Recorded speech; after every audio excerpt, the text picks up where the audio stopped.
భోజనమయ్యుచున్నారు. హల్లెలూయా. నీ ఆత్మీయ ఆహారమే భోజనమయ్యుచున్నారు. ఇక్కడ చూడండి, మరి ఏమని చెప్తున్నాడంటే, మరి ఈ యొక్క దేవుడు నీతియు రాజ్యాన్ని మొదటిగా మనం వెతకాలి. ఇక్కడ చూసినట్లేదంటే ఇక్కడ ఏమని చెప్తున్నారు, for the kingdom of God is not eating and drinking but righteousness and peace and joy in the Holy Spirit. Hallelujah. ఏంటిదట ఇక్కడ? Righteousness, peace and joy. ఏంటట? మరి ఇన్ ద హోలీ స్పిరిట్.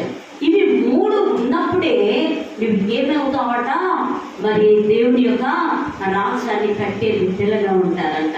ఇక్కడ చూడండి, ఇక్కడ ఈ అధ్యాయంలో ఎందుకు రాస్తున్నాడంటే పౌలు గారు, సంఘంలో చిన్న చిన్న విషయాల వల్ల కలిగే వాదములు ఏంటిది?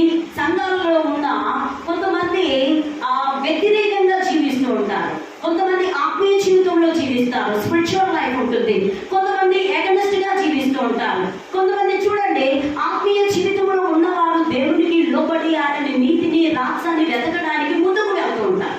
హల్లెలూయా. మరి దేవునిలో అటు ఇటు ఉన్నవారు దేవుని యొక్క ఆ మార్గంలో నడవాలంటే ఎగనెస్ట్ స్పిరిట్ వాళ్ళు పనిచేసి దేవునికి వ్యతిరేకమైన జీవితం జీవిస్తూ ఉంటారు. కాబట్టి ప్రియమైన అలాంటి పౌలు, అపోస్తలుడైన పౌలు తెలియజేస్తున్నాడు. ఏమని చెప్తున్నాడంటే, నీకు రైచియస్నెస్ కావాలన్నా, నీకు పీస్ కావాలన్నా, నీకు జాయ్ కావాలన్నా నువ్వు ఏం చేయాలి? ఆయన యొక్క కింగ్డమ్ ఆఫ్ గాడ్, హెవెన్, నువ్వు దేవుని యొక్క రాజ్యాన్ని కట్టాలంటే నువ్వు ఏమి చేయాలంటే, మొదటిగా నువ్వు ఏం చేయాలి? ఆత్మీయ జీవితాన్ని ఎదుగుదల చేసుకోవాలి. చెప్పబడి దేవుడు ఉంటాడు. ఇక్కడ చూడండి, అపోస్తలుడైన పౌలు ఎందుకు చెప్తున్నాడు? ఏదానికి చెప్తున్నాడు? అంతేనా? ఏమని చెప్తున్నాడు? సంఘంలో చిన్న చిన్న భేదాభిప్రాయాలు వస్తూ ఉంటాయి. కొంతమంది తెలియక, వాక్యం తెలియక, వారు ఏంటిదండి తెలియక, దేవుని యొక్క వాక్యం తెలియక తొందరపడి వెళ్ళిపోవడం జరుగుతూ ఉంటుంది. అంతేనా? వారికి ఎందుకు దేవుని యొక్క వాక్యము తెలియదు, ప్రార్థన విలువ తెలియదు. కాబట్టి వారు ఏంటంటే చిన్న చిన్న అభిప్రాయాలను పట్టుకొని ఇదే భూతత్వంలో పెట్టుకొని వారి జీవితాన్ని వారి అపవాదిగా అప్పచెప్పుకోవడం ప్రారంభిస్తూ ఉంటారు. చూసారా? ఏంటంట ఇక్కడ అంటున్నాడు, కలిగే వాదనలను గురించి మాట్లాడుతున్నారు. కొంతమంది ఇది తినాలి, కొంతమంది అంటారు ఇది తినాలంటే అది తినాలంటారు. అంతేనా కదా? ఎవరి ఇష్టము. ఇప్పుడు పేతురు గారికి ఏం చేశారండి? పరలోకం నుండి దేవాతి దేవుడు ఏం పంపించాడు? ఆహారం పంపించినప్పుడు అది నిషిద్ధమైనది అని చెప్పాడు. దేవుడు మరి పరిశుద్ధమైనది ఆయన ఏం చేశాడు? నిషిద్ధమని చెప్పాడు. చాలా ఇప్పుడు మరి 2-3 సార్లు యేసయ్య అడిగినా కూడా నాకు అది నిషిద్ధమైనది ప్రభు, నేను తినను అన్నాడు. ఇక ఏం చేశాడు? మళ్ళీ పరలోకానికి తీసుకొని వెళ్ళాడు. అందుకోసమే ప్రేమికులారా ఇక్కడ అంటున్నాడు ఏంటంటే, మరి కొంతమంది ఆహారమును బట్టి మరి ఇది తినాలి అది తినాలని చెబుతూ ఉంటారు. కాదు, అది కాదు ప్రాముఖ్యమైనది. మనకేంటిదాక ఆయన నీతిని రాజ్యాన్ని కట్టాలి. హల్లెలూయా. అప్పుడే దేవుడు మన రాజ్యము ఎక్కడ లేదు, మన మధ్యలోనే ఉంటుంది. హల్లెలూయా. ఎక్కడ ఉంటుంది? మన మధ్యలోనే ఉంటుంది. ఇక్కడ చూడండి, మరి ఇది తినాలి అది తినకూడదు అని గొడవ పడుతూ ఉంటారు. అంటే గొడవ పెట్టుకుంటుంటారు. వారి భర్తలలో కూడా చూసినట్లయితే, నువ్వు ఇది తినద్దమ్మా అంటే నేను తింటానని ఉంటుంది. అంతేనే కదా? అయ్యా ఇది తినద్దు అంటే అది తినే చూపిస్తూ ఉంటారు. కాబట్టి ఈ మధ్యలో ఇట్లా ఏంటిది కుటుంబాల మధ్యలో అగాధము సృష్టింపబడుతుంది. ప్లస్ మరి సంఘములో కూడా ఇలాంటి పరిస్థితులు, ఇలాంటి సిచ్యువేషన్లు వస్తూ ఉంటాయి. కాబట్టి ప్రియులారా అలాంటి సిచ్యువేషన్ బట్టి పౌలు అనే ఈ భక్తుడు ఇలా రాస్తూ ఉన్నాడు. భోజనము ఏంటిదట? దేవుని రాజ్యం భోజన పానములు కాదు కానీ దేవుని నీతి సమాధానం. అయ్యా మీరు నేర్చుకోవడానికి వస్తున్నారా, లేకపోతే గొడవలు పెట్టుకోవడానికి వస్తున్నారా, లేకపోతే ఇతరుల మీద ఏమైనా చెప్పుకొని మరి సేవకుల మీద నిందలు వేస్తూ వెళ్ళిపోతున్నారా? ఎందుకోసమే వచ్చేది మీరు అని అపోస్తలుడైన పౌలు తెలియజేస్తున్నాడు. అక్కడ ఇది కాదు మీరు చేసేది, ఆయన నీతిని వెతకండి, ఆయన రాజ్యాన్ని కట్టడానికి రండి, మీరు ఆయనను ఏంటిదండి సమాధానం కలిగి ఉండండి అని చెప్తున్నాడు. మాకు సమాధానం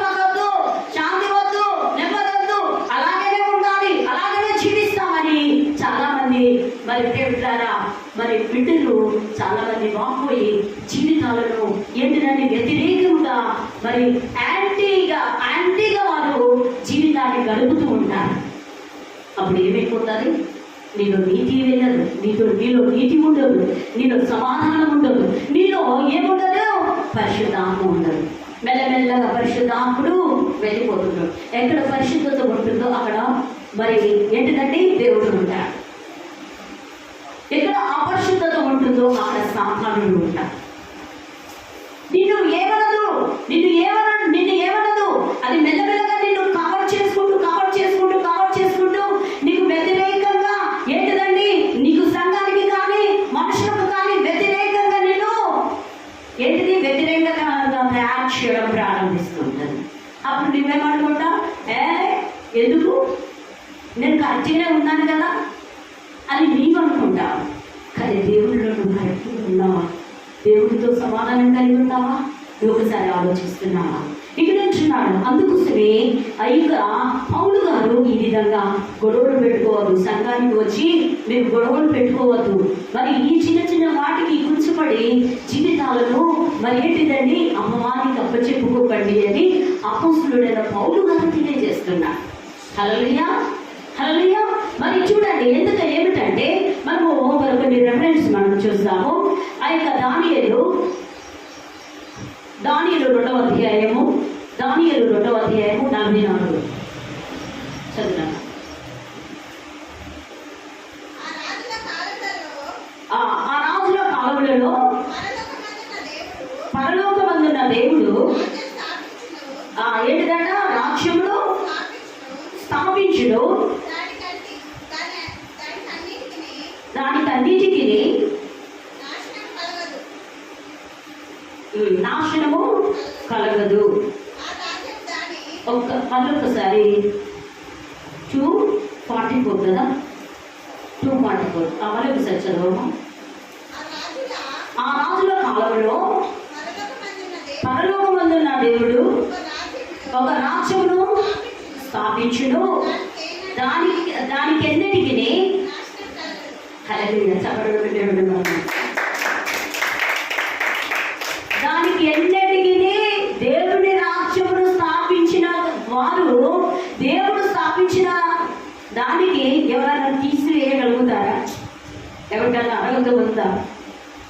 ఎవరు అంటున్నాడంటే ఇక్కడ చూడండి, ఎవరు చెప్తున్నాడంటే ఆ రాజుల కాలంలో పరలోకమందున్న దేవుడు ఒక రాజ్యాన్ని స్థాపించును. ఏం రాజ్యాన్ని? నీతియు ఏంటిది? అది నీతియు సమాధానమును అనే రాజ్యాన్ని స్థాపించడం. హల్లెలూయా. ఆ స్థాపనలో అలాంటి వారే ఉంటారండి. ఎలాంటి వారు? నీతిని అనుసరించి, సమాధానాన్ని అనుసరించి దేవుని యొక్క రాజ్యాన్ని కట్టే వారే, అలాంటి వారే ఆ రాజ్యంలో ఉంటారు. వేస్ట్ పర్సన్స్ ఉండరు, అంతేనా? వేస్ట్ వారు ఉండరు. సంఘంలో గొడవలు కొట్లాటలు పెట్టుకునే వారు ఉండరు, అంతేనా కాదా? వ్యతిరేకమైన జీవితం జీవించేవారు ఆ నీతి రాజ్యంలో ఉండరు. ఇక్కడ ఏమని అంటున్నారంటే చూడండి, నేను చెప్పట్లేదు కానీ వాక్యము చెబుతుంది. మరి పరలోకమందున్న దేవుడు ఒక రాజ్యమును స్థాపించును, దానికి ఎన్నటికి నాశనం అనేది కలగదు, ఎందుకంటే ఆయన నీతి అయి ఉన్నాడు. హల్లెలూయా. ఆయన నీతి అయి ఉన్నాడు. ఇక్కడ అంటూ ఏమని చెప్తున్నాడంటే మరి నాశనము కలగదు, ఆ రాజ్యము దానిని పొందిన వారికి గాక మరెవరికి చెందదు. హల్లెలూయా చెప్పబట్టి దేవుడు మనం చేస్తాం. అర్థమైందా ఏమన్నా ఈ మాటలు? ఎవరికి ఉంటారట? ఎలాంటి వారు ఉంటారట? రైచియస్నెస్ పీపుల్స్ ఉంటారు, నీతిని అనుసరించే వారు ఉంటారు, దేవుని ఎదుట సరైన జీవితం కలిగిన వారు ఉంటారు, మరి పవిత్రత జీవితం కలిగిన వారు ఉంటారు, మరి నిజాయితీగా జీవించే వారు ఉంటారు, మరి ప్రేమతో మాట్లాడే వారు ఉంటారు. ఆయన రాజ్యంలో ఇలాంటి వారు ఉంటారు. వేస్ట్ పర్సన్స్ ఉంటారు. అంటే ఈ వేస్ట్ పర్సన్స్ గా మనం ఇలాంటి పోవాలి అని అంటే ఏంటిది? అనీతిగా నివసిస్తున్న వారు, అనీతిగా నడుస్తున్న వారు, నీతి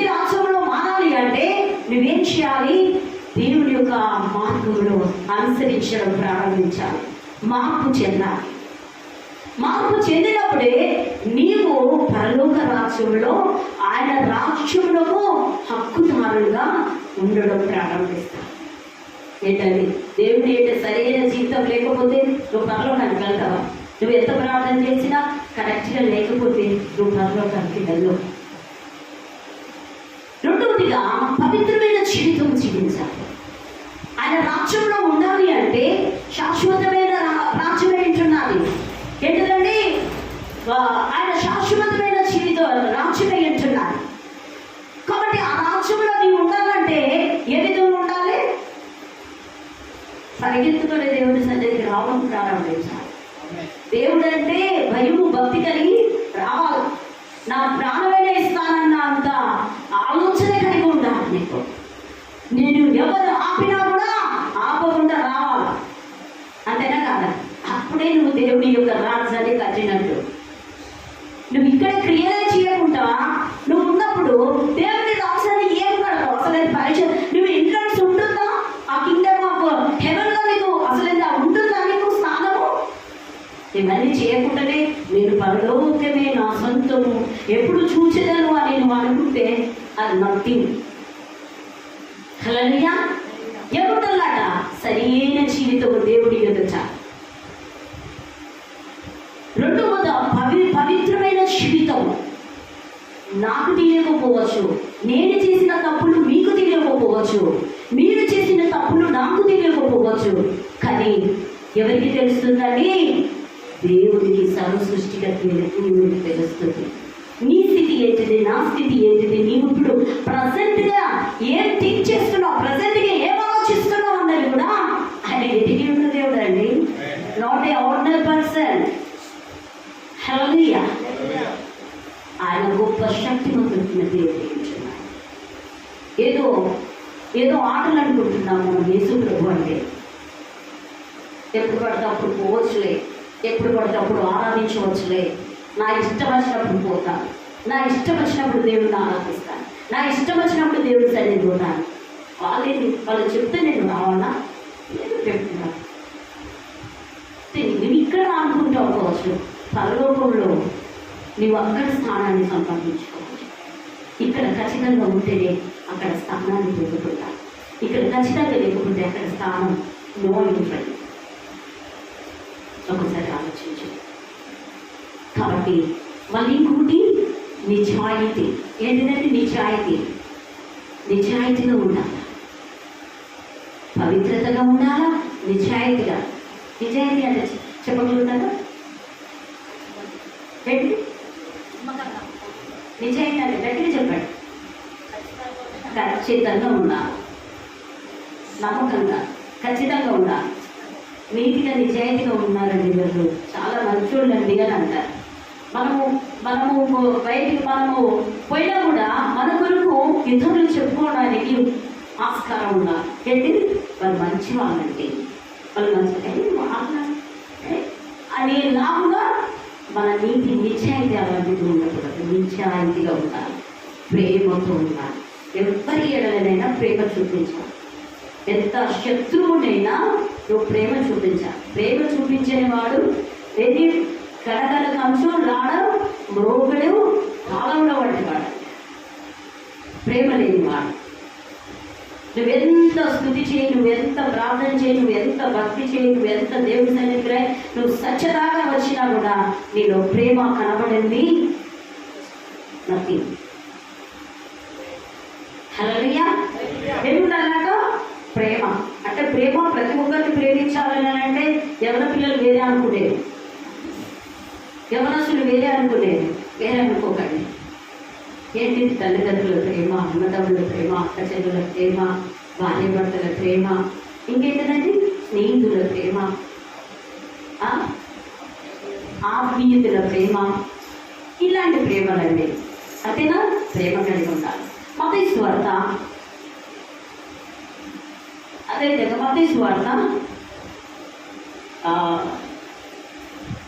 3:2 చదవండి. 3:2 మత్తయి సువార్త 3వ అధ్యాయం 2వ వచనం చదవండి. పరలోక రాజ్యము సమీపించి ఉన్నది, మారు మనసు పొందుడని యూదయ అరణ్యములో ప్రకటించుచుండెను.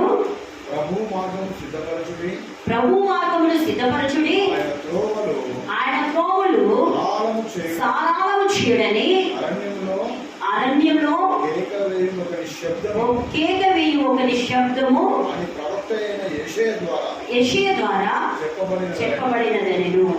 ఇక్కడే చూడండి, ఏంటంట దేవుని రాజ్యం అంటే అన్నపానములతో కాదు, ఏంటంట మారు మనసు పొందడం. నేను చిన్నప్పుడు యేసు ప్రభువుని నమ్ముకున్న తర్వాత మా ఫ్రెండ్స్ మేమంతా స్కూల్కి వెళ్ళేటప్పుడు, కాలేజ్ కాదు స్కూల్కి వెళ్ళేటప్పుడు ఒకటే అనుకున్నాను, నేను బ్యాప్టిజం తీసుకుంటే మార్పు చెందాలి, నా జీవితం మారాలి, అట్లయితేనే నేను బ్యాప్టిజం తీసుకుంటాను, లేకపోతే నేను తీసుకుని చెప్పాను. వాళ్ళు తొందరగానే తీసుకున్నారు, కానీ నేను 10th క్లాస్లో తీసుకున్నాను. ఎందుకు?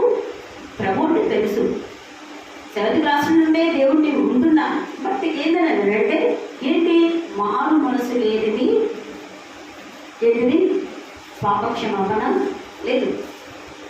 మార్పు అనేది మనలో ఉండాలి.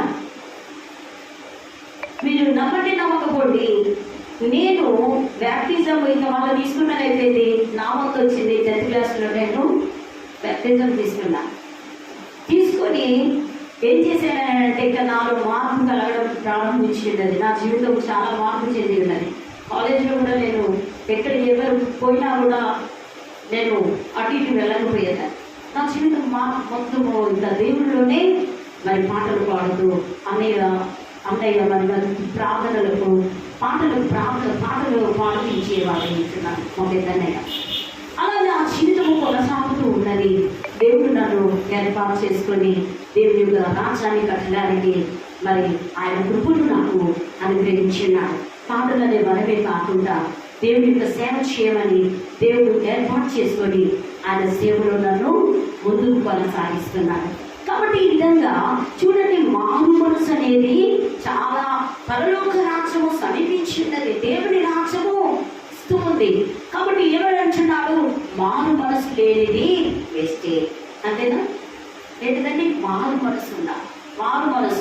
మారు మనసు పొందుడని యూదయ అరణ్యములో ప్రకటించుచున్నారు. ఎవరిని ప్రకటించేది? ఎవరు ప్రకటిస్తున్నారు?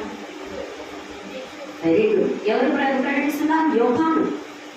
యోహాను భక్తుడు, ప్రవక్త ప్రకటిస్తూ ఉన్నాడు, మారు మనసు పొందండి అని కేకలు వేస్తూ దేవుని కొరకు చెబుతున్నాడు. ముందుగా దేవుని రాజ్యాన్ని మొదటిగా వెతకాలి.